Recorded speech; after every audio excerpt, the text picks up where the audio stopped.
오늘의 성경 말씀은 빌립보서 3장 12절에서 14절의 말씀이 되겠습니다. 내가 이미 얻었다 함도 아니요 온전히 이루었다 함도 아니라 오직 내가 그리스도 예수께 잡히신 바 된 것을 잡으려고 달려가노라. 형제들아, 나는 아직 내가 잡은 줄로 여기지 아니하였고 오직 한 일인즉 뒤에 있는 것은 잊어버리고 앞에 있는 것을 잡으려고 표대를 향하여 예수 그리스도 안에서 하나님이 위에서 부르신 부름의 상을 위하여 달려가노라. 아멘. 오늘의 말씀은 오직 궁극적인 관심을 향하여입니다. 오신 우리 주님의 은총과 평강이 예배의 자리에 나오신 모든 분들 위해 함께 하시길 축원드립니다. 찬양으로 위로받습니다. 감사드립니다. 오늘은 우리는 2025년 마지막 주일 한 해의 끝자락에 와 있습니다.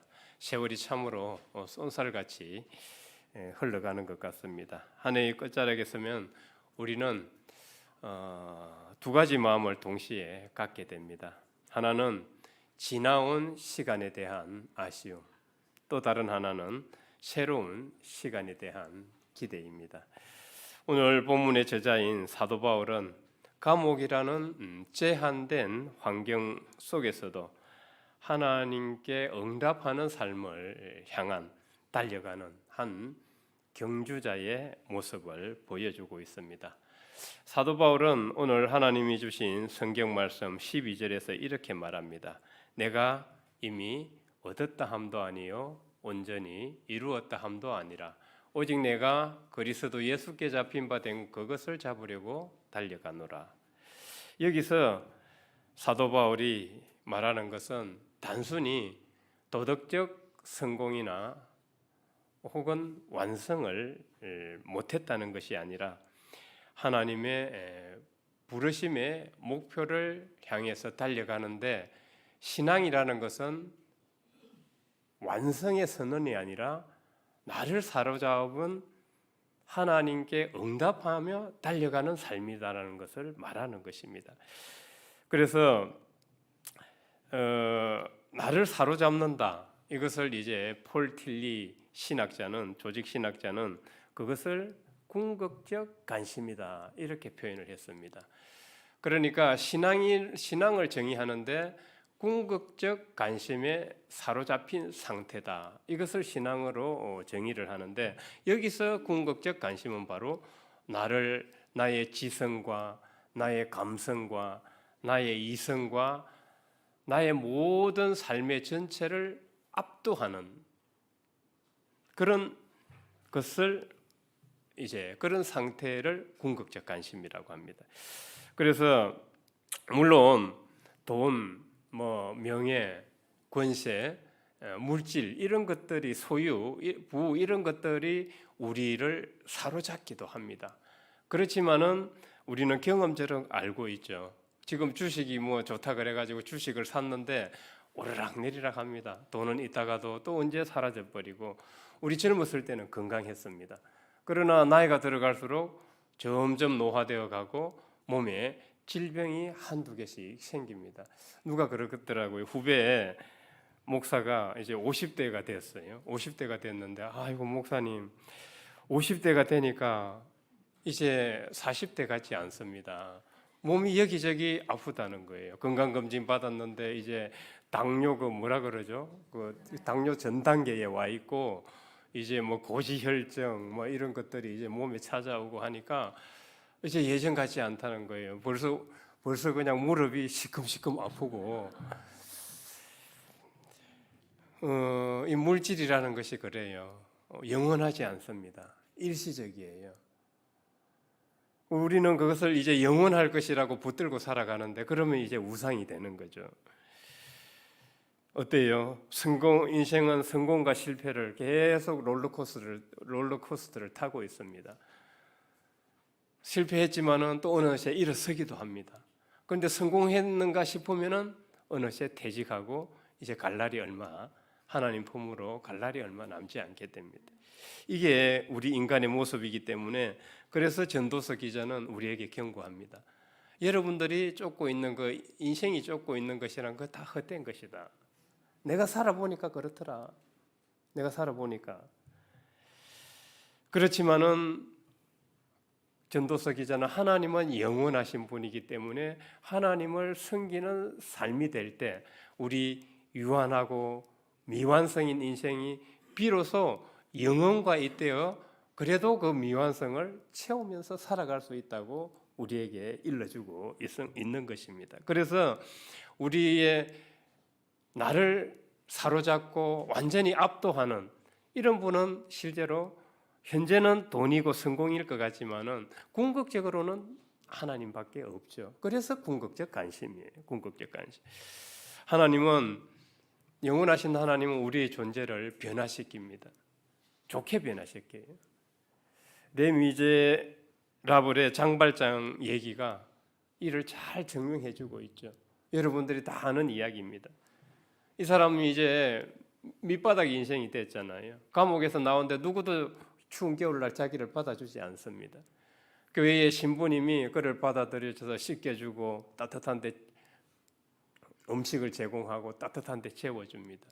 그러나 이 장발장은 어디 눈이 가 있어요? 밑바닥 인생이다 보니까 돈이잖아, 돈. 그러니까 그 언접시를 훔쳐다가 그냥 야밤 도주를 하잖아요. 결국 경찰에게 붙잡혀 다시 그 교회 신부님 앞에 왔을 때 그 신부님이 하시는 말씀이 은초대 2개를 다시 주면서 왜 이것은 가져가지 않냐? 기속말로 하나님은 자네를 용서하셨네. 앞으로 잘 살게나. 하나님이 그 신부님을 통해서 장발장에게 말씀을 하신 거예요. 장발장이 거기서 존재의 변화가 일어나는 거 아니겠어요? 어떤 것도 바꿀 수가 없습니다. 존재를 이렇게 바꿀 수가 없어요. 그는 변화 이후에 그렇게 선한 일을 하며 사회 사업을 하며 그렇게 살아갑니다. 그 레미제라블의 그 빅토르 위고의 작품을 보면 참으로 은혜가 깊습니다. 사도 바울도 그랬던 것입니다. 하나님께 사로잡힌 바 되어서 이전에는 율법 중심이었어요. 손 씻고 밥 먹고 성경 하루에 성경 몇 절 읽고 청소하고 성전 봉사하고 11조 금식 헌금 이런 딱 저기 정해진 매뉴얼 안에서 살 때 구원을 받는다. 율법 613개 조항. 그전에는 그 정도로 많지는 않았겠죠. 그렇지만은 그게 사도 바울을 크게 변화시키지가 않았어요. 변화시키지 않았습니다. 그가 다메섹 선상에서 예수 제자들을 잡으러 갈 때 그때 부활 예수님이 찾아오면서 그때 사도 바울의 존재가 변하게 되는 것입니다. 그래서 그 이후에 사도 바울은 변화 후에 그 좁은 유대 지역을 넘어서 더 넓은 지역으로 지금의 티르키예와 현재 이탈리아 로마 여기까지 선교 지역을 확장하고 예수님의 복음을 전하게 되는 거죠. 그래서 사도 바울이 오늘 빌립보서 본문의 말씀을 통해 내가 이미 얻었다 함도 아니요 온전히 이루었다 함도 아니라 오직 내가 그리스도 예수께 잡힌 바 된 그것을 잡으려고 달려가노라. 그에게는 성공, 실패 이게 중요하지가 않아요. 신앙은 완성이 아니라 하나님께 나를 사로잡은 하나님께 응답하며 달려가는 삶이기 때문에 이 현재 진행형입니다. 현재 진행. 그래서 실은 복음 사역을 우리가 이루는 것 같지만 실제로는 그렇지 않습니다. 이 복음 사역은 하나님의 일이기 때문에 하나님이 이루시는 거예요. 하나님이. 사도 바울은 이 원리를 잘 알고 있었습니다. 그렇기 때문에 그 복음 사역에 있어서 실패나 성공 그런 개인적인 아쉬움 같은 연연해 하지 않았습니다. 최근 개봉하여 많은 화제가 된 영화가 있죠. 아바타 3. 저는 1도 보고 2도 보고 이제 그리스마스 예배 마치고 3을 봤는데 그 내용을 보니까 오늘 본문과 연결되는 지점이 있어 보였습니다. 그 나비족은 인간의 공격으로 인해서 멸망의 그 종족이 이제 완전히 그냥 멸절당한 위기에 처하게 됩니다. 그래서 그들은 다른 부족들과 연합을 하게 되죠. 나중에 연합 부족 동맹체를 통해서 이제 그 인간의 공격에 맞서게 됩니다. 그런데 자신의 힘으로 뭐 모든 것을 다 끌어모아서 동원을 했지만은 인간의 공격을 감당해낼 수가 없어요. 이제 점점 이제 시간 문제예요. 조금 있으면 다 그냥 멸절할 그런 위기에 처하게 됩니다. 이때 그 나비족의 여자아이 하나, 여자아이라 그래야 되나, 여자 청년이라 그래야 되나, 키리가 그 나비족 전통에서 지금까지 선교하고 믿어왔던 그 위대한 여신과의 연결을 시도합니다. 지금 우리로 치면은 뭐 기독교적으로 치면은 하나님이죠. 하나님과 절대자 하나님과 연결을 시도합니다. 연결을 시도했는데 결국에는 어떻게 돼요? 그 연결이 성공을 하게 되고 그 위대한 어머니로부터 힘과 능력을 불러오게 됩니다. 그렇게 해서 그 자연의 힘, 자연의 능력이 인간의 공격을 차단시키고 오히려 자연의 힘에 의해서 인간은 다 패배하게 되죠.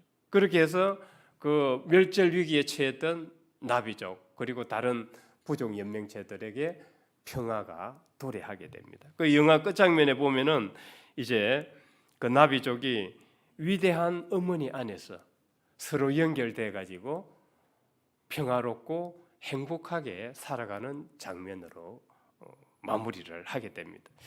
기독교적으로 본다면은 사람의 눈에 보이지는 않지만은 모든 만물을 통제하고 지배하시는 하나님이 계시다. 절대자 하나님이 계신데 이 인간 세상은 인간들은 이 절대자 하나님과 연결될 때 비로소 평화롭고 행복하다는 그런 메시지를 던져주고 있는 것 같았습니다. 결국 아바타 3 영화의 메시지도 사도 바울이 깨달았던 원리와 다르지 않습니다.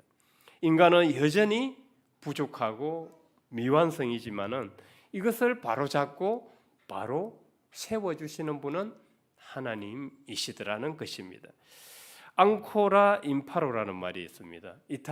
이탈리아어인데 뜻은 나는 아직도 배우고 있다. 미켈란젤로가 자신의 그 습작 노트에 87세 때 적은 문구입니다. 87세 전에 미켈란젤로는 인류 역사상 위대한 불후의 명작들을 남겼습니다. 뭐가 있죠? 시스티나 성당의 천정화, 천지창조. 또 뭐가 있죠? 베드로 성당의 피에타, 마리아가 예수를 안고 있는 그런 상. 또 다비드상. 이 세 가지는 인류 역사상 불후의 명작들입니다. 이 미켈란젤로는 87세 전에 이미 이 불후의 명작들을 남겼어요. 그런데 자신의 습작 노트에 뭐라고요? 앙콜라 임파로. 나는 아직도 배우고 있다. 이 문구를 적은 거예요. 인간은 부족하고 유한하며 결코 신적인 완벽에 이를 수 없다.